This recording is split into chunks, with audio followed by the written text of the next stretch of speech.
ঈদের নামাজ পড়ার সঠিক নিয়ম। ঈদের নামাজে যাওয়ার আগে অবশ্যই আমার এই ভিডিওটি দেখবেন, ইনশাআল্লাহ ঈদের নামাজ নিয়ে আপনার কোনো পেস লাগবে না। প্রথমে ইমামের পিছনে দাঁড়ানোর পর আপনি নিয়ত করবেন যে আমি মুক্তাদি হইয়া এই ইমামের পিছনে অতিরিক্ত 6 তাকবীরের সাথে ঈদুল ফিতরের 2 রাকাত ওয়াজিব নামাজ আদায় করিতেছি, আল্লাহু আকবার। তো ইমাম সাহেব আল্লাহু আকবার বলে হাত বাঁধবেন, আপনিও ইমাম সাহেবের সাথে আল্লাহু আকবার বলে হাত বাঁধবেন।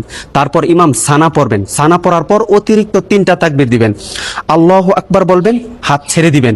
দ্বিতীয় তাকবীর আল্লাহু আকবার বলবেন, হাত ছেড়ে দিবেন। তৃতীয় তাকবীরের মাথায় আল্লাহু আকবার বলে হাত বেঁধে নেবেন।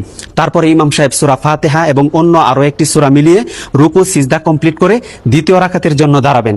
দ্বিতীয় রাকাতে দাঁড়ানোর পর ইমাম সাহেব প্রথমে সূরা ফাতিহা এবং অন্য আরো একটি সূরা মিলাবেন। সূরা মিলানোর পর রুকুতে যাওয়ার পূর্বে অতিরিক্ত আরো 3টা তাকবীর দিবেন। আল্লাহু আকবার বলবেন, হাত ছেড়ে দিবেন। দ্বিতীয় তাকবীর আল্লাহু আকবার বলবেন, ইমাম সাহেব হাত ছেড়ে দিবেন। তৃতীয় তাকবীর আল্লাহু আকবার বলবেন, হাত ছেড়ে দিবেন। চতুর্থ তাকবীরের মাথায় ইমাম সাহেব আল্লাহু আকবার বলে ডাইরেক্ট রুকুতে চলে যাবেন। রুকু সিজদা কমপ্লিট করে ডানে বামে সালাম ফিরিয়ে নামাজ শেষ করে দিবেন। ইনশাআল্লাহ আপনাদের নামাজ সহি হয়ে যাবে। আর এই ভিডিওটি সর্বোচ্চ শেয়ার করে দিবেন যেন সকল মানুষ ঈদের নামাজটি শিখতে পারে ইনশাআল্লাহ।